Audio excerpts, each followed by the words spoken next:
So, hi guys, my name is Ian Miguel D. Espacio from second year from BSIT evening class. So, we start.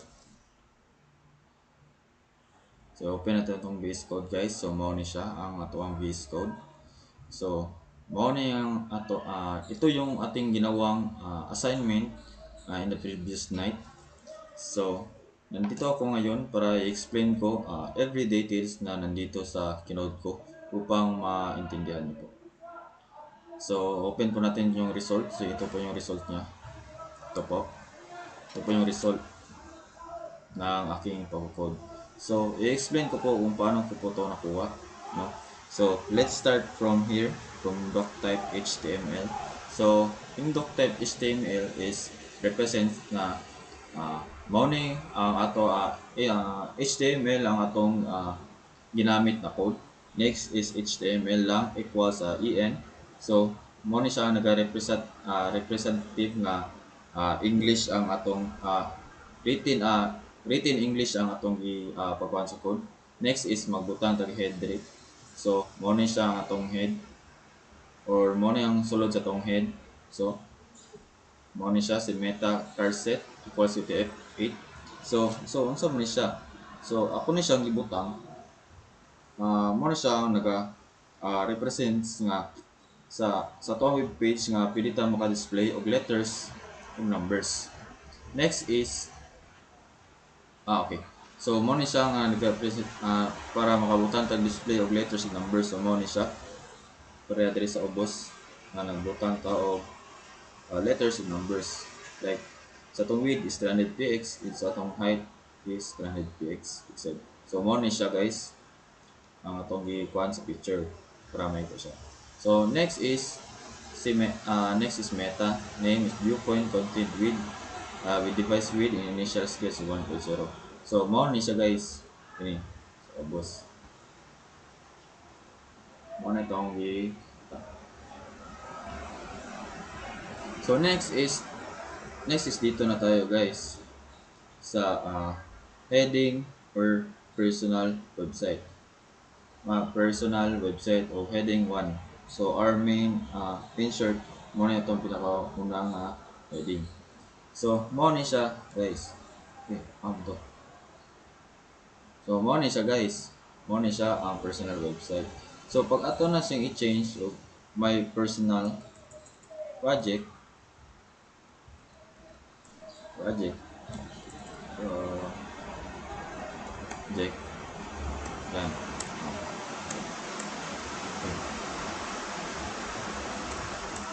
Ito at saka ato ni siyang i-refresh is mulahi niyang Andrea butang sa kung siya ilan medyo hinay ang ako ang sige. Mao na ni siya. So nausab ang iyahang pangalan. Instead nga may personal website is name mo siya o my personal project. So i-change na to siya guys.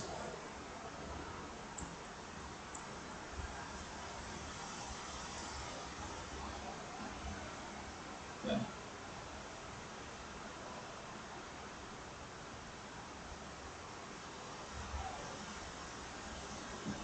So next is dito. P means is paragraph at saka nilagyan ko ng B. Means ng B is yung bold type. So ang gibutan ako diri sulod sa B is yung full name. Okay, gusto kong i-bold yung text ng full name. At saka nilagay ko yung pangalan ko. So ang result is more na siya ang result guys. So full name, ayan Miguel Espacio.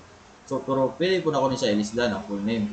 Or ito, pili po na ako i-bold ang akong pangalan. For example, try na to bold ang pangalan, ito na to B dyan. B. Tapos yan. Tapos lagay natin dito.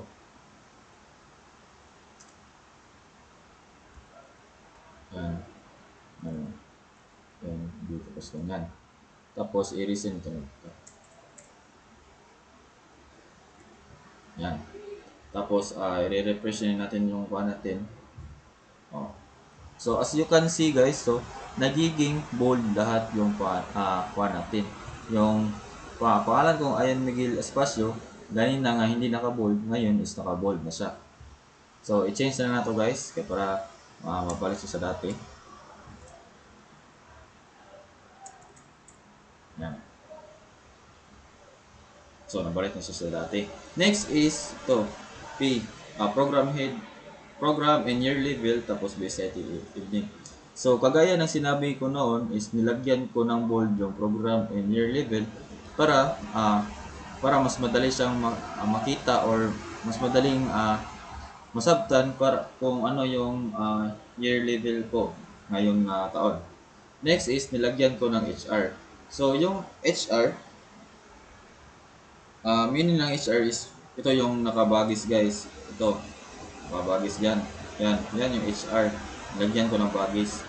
Pero pag ato sa reason is, burahin is mawawala rin yung HR dito. Next is H2. So, meaning ng H2 is heading 2. So, 3 interesting facts about me. So, ito, so, mo ni siya guys. 3 interesting facts about me. So, naka-bold na siya. So UI, meaning na UI is under list. So, mo ni siya. So meaning sa LI, mo ni ang atong list item.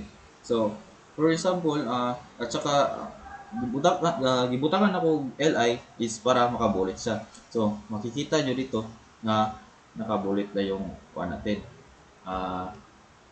Yung mga naka-list na nilagay natin.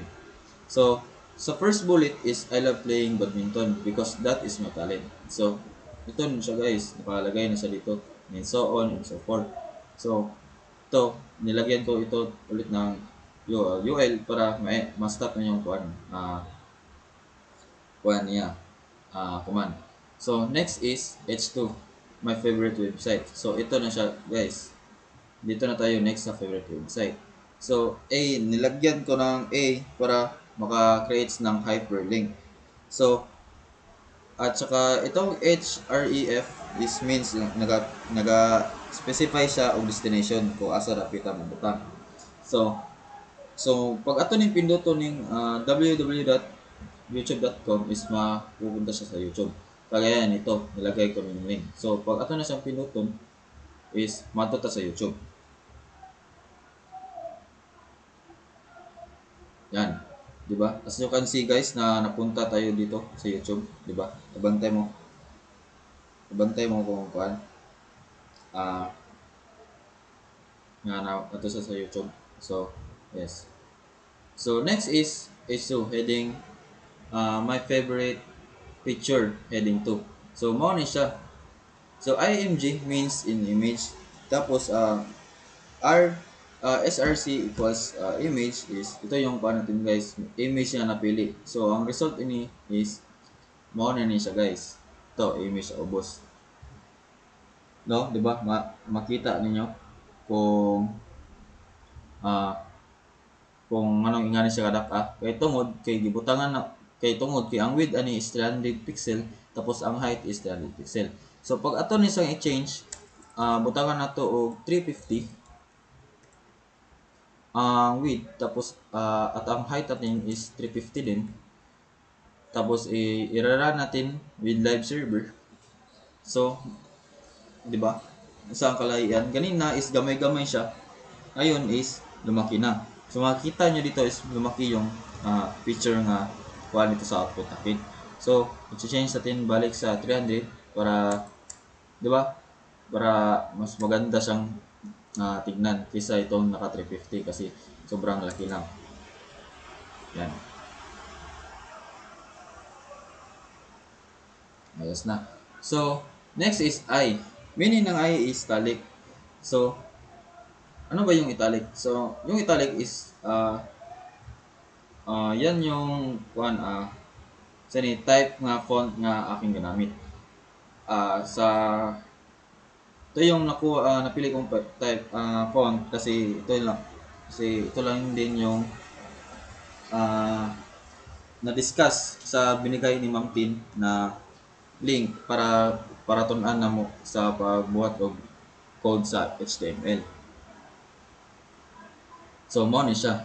This is my favorite picture because it reminds me of the day that I was in high school and I'm so happy of that year.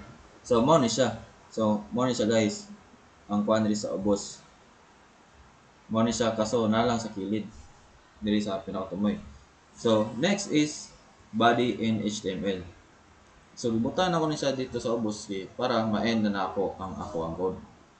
So next is gusto ko sanang lagyan pa ng maraming code tong code at design tong output ko kaso wala nang time. At saka gusto ko pa rin ma-enhance pa ang aking pag-coding kasi na-enjoy ko yung self-learning o pag-learn ng HTML na language kasi mas madali ito kumpara sa CSS, C++ at saka yung JavaScript na gituon na mo sa college. So in the part 5 sa synthesis and reflection. So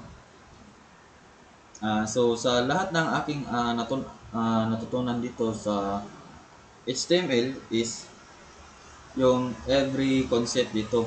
Tsaka for example, itong mga heading 1, paragraph, bold, unlist, tsaka itong underlist, tsaka itong A o means is nag-create of hyperlink. Gusto ko pa sanang makatuon ng iba't iba pang mga language, I mean like mga ganito, mga heading, mga iba-iba code para mas ma-enhance pa ang akong pagko-code. So well na-encounter ko sa pag-create ng aking web page, yung pinakamahirap na gawin is yung itong image. Nahirapan ako nitong gawin kasi maglisod lisod ko o pangita unsaon kay every lagay ko ng pagkapiling ko sa image ng nandito sa output ko is hindi lalabas sa my favorite picture, like nasa sa box nga gamay, hindi siya mo show. So nag-research ko, nagtanaw ako sa YouTube kung paano siya gawin. So in the end is nakuha ko rin kagabi. So ito na siya yung output, nakuha ko na rin. At saka ito rin website.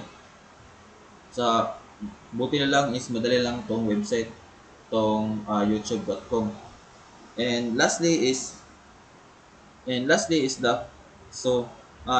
itong activity na ibinigay ni Ma'am Tin is sobrang laking tulong sa akin kasi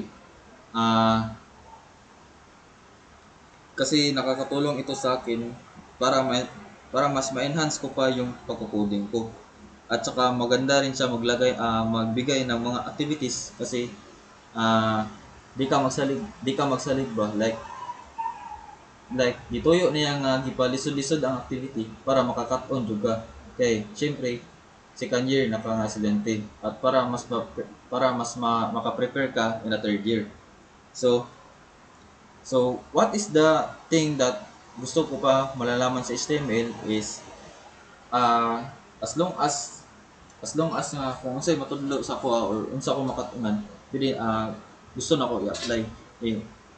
Okay, as what I said a minute ago, gusto ko makatuon jud og other languages like kagaya nitong HTML kasi maganda tong HTML sobrang fun, lingaw siya gamiton, dali ra kay nimo siya masabtan. So yun lang guys. So salamat kayo sa inyong pagpaminaw, and once again, I am Miguel D. Aspacio from BSIT Evening second, and I am also a second year college. So bye guys, thank you.